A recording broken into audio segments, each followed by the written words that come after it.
Hi, I'm James Allison, the Technical Director of the team, and I'm here to answer your questions about the Austrian Grand Prix.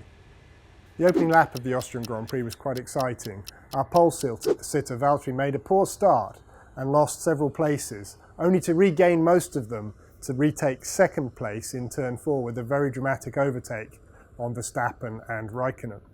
We then settled down into what looked like a very comfortable weekend for us, running 1 and 2, Lewis and Valtteri at the front of the race, quite smoothly and with a lot of performance. But on lap 14, that all fell apart in a dramatic fashion, with Valtteri suffering a hydraulics failure that brought his afternoon to an early stop, unable to shift the gears once the hydraulic pressure had gone.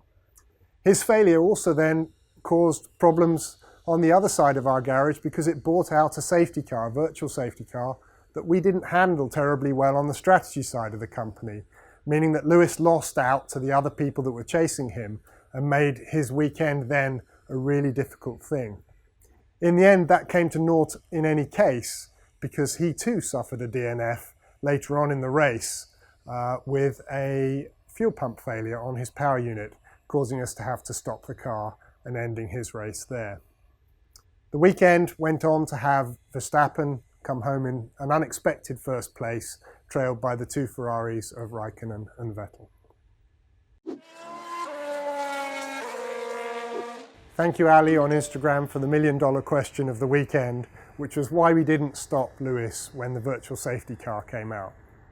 I'll start off by saying, because it was a mistake, we made an error, we should have stopped him.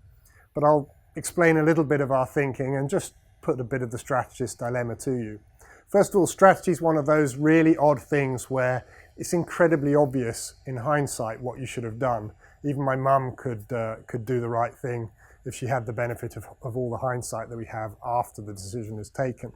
But at the time, the strategist faces more of a dilemma, and the person who is in the lead of the race always has the biggest dilemma of all because they have the most to lose. You don't want to be the only one stopping and then find that all the other guys behind you don't stop, and then you're tangled up in them in a way that you hope not to be. We thought that the safety car, the virtual safety car, would last for more than one lap. So we thought we would see what happened to the guys behind us, see whether they stopped or didn't stop, and then make our decision on the second lap. It didn't last for more than one lap. It all happened in just one. Everybody behind us stopped. We lost out hugely because they had a cheap stop, we had an expensive stop, and it was a big mistake, and one that we paid or would have paid a significant price for had we not subsequently had a DNF later in the week in the race. To James on Twitter, noting that we don't often hear James Vowles on the radio in the race, and asking why was it that we heard James speaking up in Austria. Well, you do sometimes hear James, and it's normally under unusual circumstances where we have a message that's either subtle or difficult, where we need to get a message to the driver without the intermediary of the race engineer. The normal communication path is that the strategist will tell the race engineer a message that is to be passed on to the driver, and the race engineer will do that. Sometimes you want to avoid the Chinese whisper of that, or the message is very, very important, or in this particular instance, it was extremely personal. And in this particular instance, it was James showing an extremely broad pair of shoulders, standing up and saying, "That was my mistake, Lewis, and I'm sorry for it." It was, I think, very characteristic of James, but also a measure of how this team operates, where people will hold up their hand when they've made a mistake, knowing that the team's attitude to mistakes is that they're things that we learn from rather than things that we then throw blame around for or cause great polemics within the team. So it was a very good example of strong leadership by James, trying to explain to Lewis what had happened, and the importance of that message meant that James wanted to give it personally rather than passing it through the intermediary of a race engineer. To Matthew on Twitter, who asked whether it was the same failure that we suffered on both cars and whether that failure was in any way related to the power unit upgrade that came along in France. Well, I can tell you that they weren't the same failure, they were entirely different. On Valtteri's car, it was a hydraulics failure starting in the power steering system, but being felt ultimately in the inability to shift the gears which caused his car to stop. And in Lewis's case, it was a failure of the fuel pump, meaning that we couldn't deliver fuel to the engine, and so we had to stop there as well. Entirely separate failures, and neither of them in any way related to the introduction of the new power unit. To Peter on Facebook, who asked whether or not we're expecting any penalties in Silverstone. I'm guessing, Peter, you meant as a result of the failures we suffered in Austria. Are we going to have any consequential replacements of parts that might cause us sporting penalties? Well, the answer to your question is we hope not.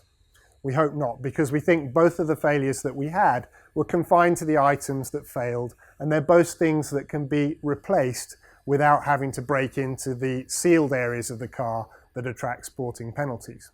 However, I say we hope not, because every time the car stops in an uncontrolled way, where a failure happens and the system is then shut down in a manner that is unusual, and where the car can suffer all manner of unknown gremlins, you can't be completely sure until we've done all the necessary checks to be certain that the bits of the car that are sealed and which do attract sporting penalties weren't in any way affected by these uncontrolled shutdowns. So we've got a bit of work on our plates at the moment to try and make sure that we're not taking any undue risks with parts that were not to do with the failure, but might have had some consequential damage as the car shut down. But we don't think so. We think we'll be in good shape for Silverstone.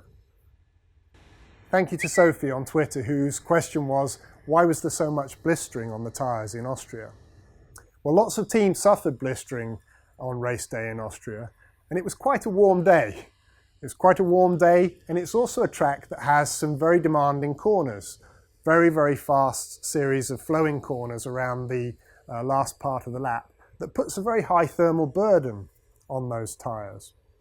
Why did some cars suffer the blistering and others not? Well, it really depends on how hard you want to lean on your car. If you look at the qualifying pace, around about for our car 1 minute and 3 seconds, and then look at the racing pace, somewhere around about 1 minute and 9 seconds at the start of the race. The difference between those two figures is way, way more than the additional fuel that gets added between qualifying and racing. And the difference between those figures is largely explained by the drivers looking after their tyres, making sure that they're not asking too much of them. Because on any given lap, the car could go way faster than they're driving in the race, way faster, but they will then pay a penalty for that because the tyre will then get too hot, and once it gets too hot, a blister will occur, and then that tyre is damaged in a way that will hurt the rest of your race. So the drivers have to drive below the limit of what the car can give and what the tyres can give on any given lap in order to make them last a stint. In our particular case, having lost out as a result of bad decisions we made around the safety car, we were trying to recover our race from that point of view. A first stint where we saw absolutely no difficulties with the tyre because we were able to run it in a controlled and relaxed way quicker than all the others, then became a real catch-up job where we're trying to lean on the car to get places back. And leaning on the car in that fashion pushes the tyres over that cliff edge where the blistering happens. So it's really just a question of how much you ask of the tyres that determines whether or not the blistering happens on a track like this where the weather is hot and there is this series of very demanding curves that put a lot of thermal energy into the tyres.